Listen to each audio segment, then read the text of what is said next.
Materi pembelajaran kita kali ini yaitu tematik kelas 4, tema 5, pahlawanku, subtema 1, perjuangan para pahlawan di pembelajaran 1. Hari ini kamu akan belajar tentang pahlawan. Tahukah kamu apa yang dimaksud dengan pahlawan? Mari kita pelajari bersama. Nah, sekarang coba adik-adik perhatikan gambar berikut ini. Ada 3 gambar.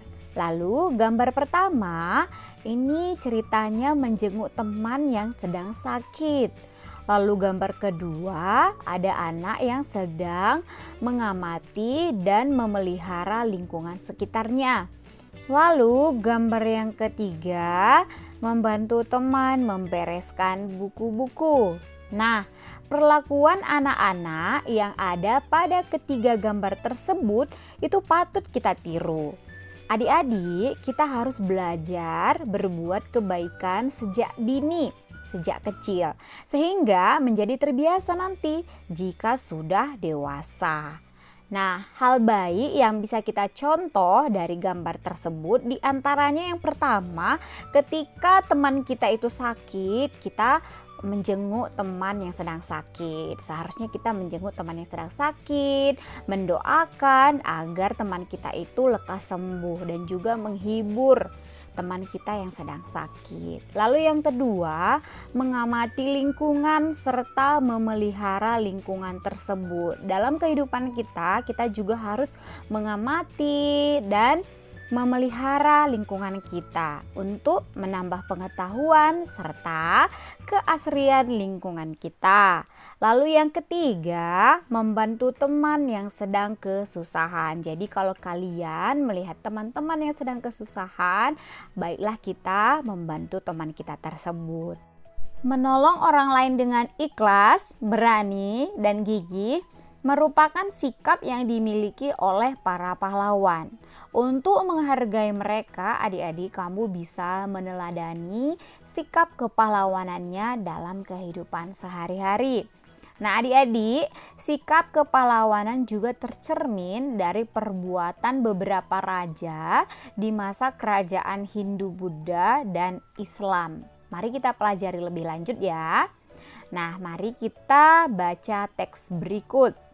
Raja Purnawarman, Panji segala raja. Raja Purnawarman mulai memerintah kerajaan Tarumanegara pada tahun 395 Masehi. Pada masa pemerintahannya, ia selalu berjuang untuk rakyatnya. Ia membangun saluran air dan memberantas perompak. Raja Purnawarman sangat memperhatikan kesejahteraan rakyatnya. Ia memperbaiki aliran sungai Gangga di daerah Cirebon. 2 tahun kemudian, ia juga memperbaiki dan memperindah alur sungai Cupu sehingga air bisa mengalir ke seluruh kerajaan. Para petani senang karena ladang mereka mendapat air dari aliran sungai sehingga menjadi subur. Ladang para petani tidak kekeringan pada musim kemarau. Raja Purnawarman juga berani memimpin angkatan laut kerajaan Tarumanegara untuk memerangi bajak laut yang merajalela di perairan barat dan utara kerajaan. Setelah Raja Purnawarman berhasil membasmi semua perompak, keadaan menjadi aman. Rakyat di kerajaan Tarumanegara kemudian hidup aman dan sejahtera. Sebagai wujud kecintaan rakyat kerajaan Tarumanegara kepada Raja Purnawarman, telapak kakinya diabadikan dalam bentuk prasasti yang dikenal sebagai Prasasti Ciaruteun. Nah, setelah membaca teks tersebut, mari kita jawab pertanyaan-pertanyaan berikut ini. Yang pertama, tuliskan perjuangan yang dilakukan oleh Raja Purnawarman. Nah, perjuangan yang dilakukan Raja Purnawarman adalah dia membuat saluran air yang dihubungkan dari Sungai Citarum, Jawa Barat. Lalu beliau selalu berjuang untuk rakyatnya. Raja Purnawarman juga berani memimpin angkatan laut kerajaan Tarumanegara untuk memerangi bajak laut. Lalu yang kedua, tuliskan sikap kepahlawanan yang dimiliki oleh Raja Purnawarman. Nah, sikap kepahlawanan yang dimiliki oleh Raja Purnawarman yaitu berani dan pantang menyerah, memberantas kejahatan untuk keamanan dan kesejahteraan rakyatnya. Oke, yang ketiga, apa yang dirasakan rakyat kerajaan Tarumanegara atas perjuangan yang dilakukan oleh Raja Purnawarman? Nah, dampak perjuangan yang dilakukan oleh Raja Purnawarman bagi rakyat Tarumanegara adalah ladang milik mereka mendapat air dari aliran sungai tadi. Lalu sehingga ladang mereka subur dan tidak kekeringan saat musim kemarau tiba. Dampak selanjutnya, keadaan menjadi aman, rakyat hidup damai dan sejahtera karena perompak dapat dikalahkan oleh Raja Purnawarman. Oke, lalu yang keempat, menurutmu bagaimana kehidupan rakyat kerajaan Tarumanegara jika rajanya tidak memiliki sikap kepahlawanan? Ya, apabila kerajaan Tarumanegara tidak dipimpin oleh raja yang tidak memiliki sikap kepahlawanan, maka kehidupan rakyatnya tidak aman dan sejahtera karena tidak ada yang memperbaiki saluran air dan memberantas perompak. Nah, sebelum lahirnya Indonesia, negara kita ini adik-adik terdiri atas banyak kerajaan. Kerajaan-kerajaan tersebut ada yang bercorak Hindu, bercorak Buddha, dan Islam. Nah, setiap kerajaan itu dipimpin oleh raja yang kisahnya diceritakan dalam berbagai peninggalan sejarah. Nah, berikut adalah beberapa tokoh dan peninggalan kerajaan pada masa kerajaan Hindu, Buddha, dan Islam.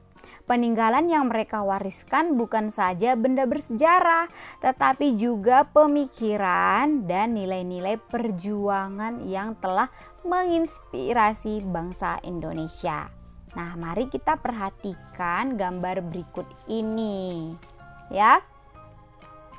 Nah, Sultan Iskandar Muda. Sultan Iskandar Muda ini memimpin kerajaan Aceh adik-adik yang berada di Aceh. Lalu yang kedua ada Raja Balaputradewa, yaitu kerajaan Sriwijaya yang ada di Palembang. Kemudian yang ketiga ada Sultan Hasanuddin yang disebut sebagai ayam jantan dari timur. Dia memimpin kerajaan Gowatalo yang ada di Makassar. Lalu yang keempat ada Mahapatih Gajah Mada dan Raja Hayam Wuruk dari kerajaan Majapahit. Nah, lalu di sini ada Prasasti Cireuteun, peninggalan kerajaan Tarumanegara yang terletak di daerah Bogor. Nah, perjuangan apa yang telah dilakukan oleh Sultan Iskandar Muda? Ya, yang pertama, memperluas wilayah Aceh sampai ke semenanjung Malaysia. Lalu mengalami kejayaan karena menjadi pusat perdagangan dan pengembangan ajaran agama Islam.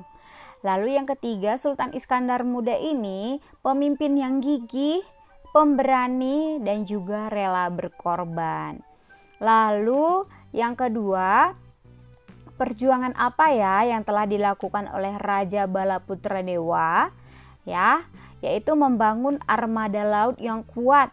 Pada masa pemerintahannya, Sriwijaya mengalami masa kejayaan adik-adik. Daerah tersebut menjadi pusat perdagangan dan juga pusat penyebaran agama Buddha. Lalu yang ketiga, Sultan Hasanuddin, ya.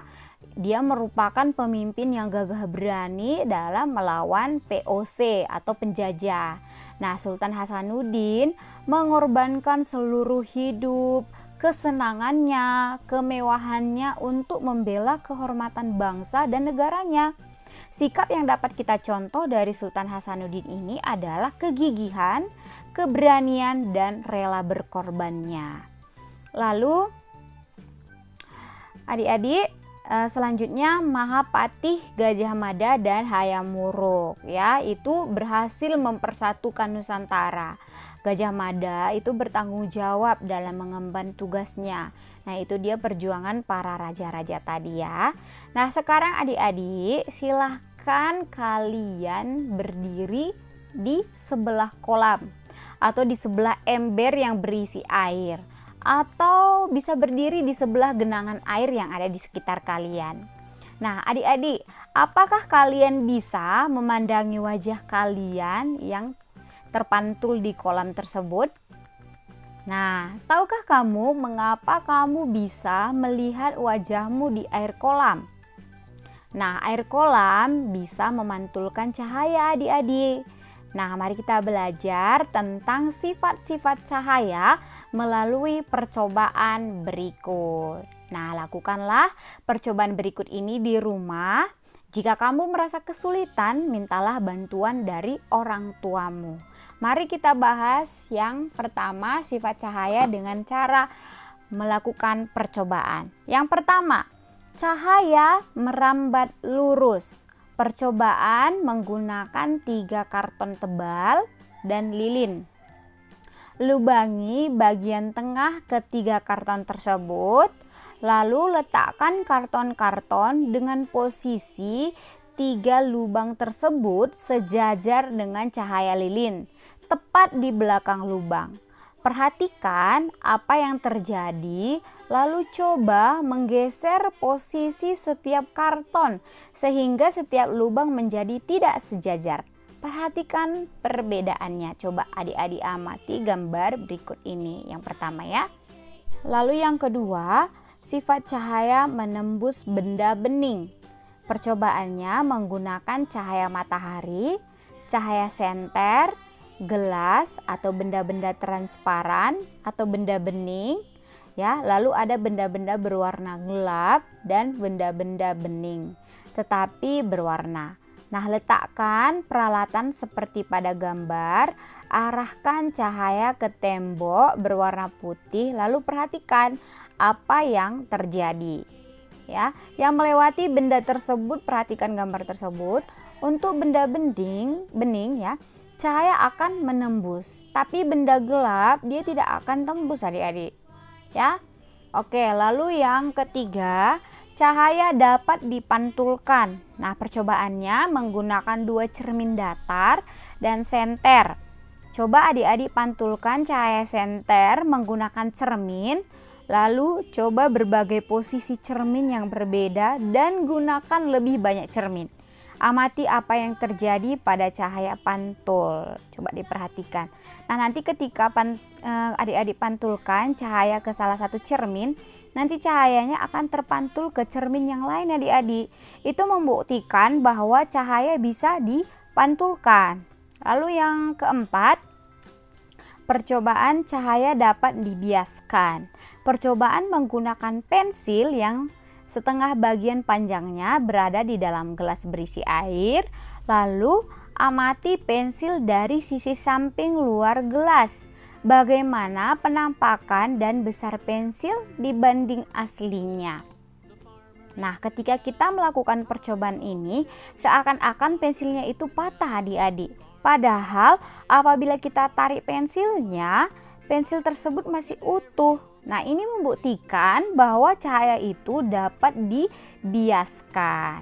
Nah, setelah kalian melakukan percobaan, kalian tuliskan hasil percobaan tersebut dalam laporan percobaan. Contohkan ya, laporan percobaan pertama ya, nama percobaannya apa? Nah, yang pertama tadi percobaannya sifat cahaya merambat lurus. Lalu tujuan percobaan, tujuan kalian melakukan percobaan itu apa?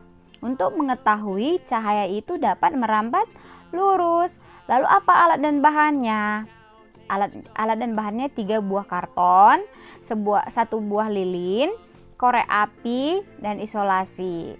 Langkah-langkah kerjanya: lubangi bagian tengah ketiga karton, lalu letakkan dengan posisi 3 lubang tersebut sejajar dengan cahaya lilin tepat di belakang lubang. Lalu coba menggeser posisi setiap lubang menjadi tidak sejajar. Nah, hasil pengamatan. Dari hasil pengamatan tersebut, apa yang adik-adik temukan? Cahaya lilin dari depan rangkaian kardus yang sudah diberi lubang sejajar, cahaya dapat merambat lurus. Kalau lubangnya itu sejajar, cahayanya akan merambat lurus ya.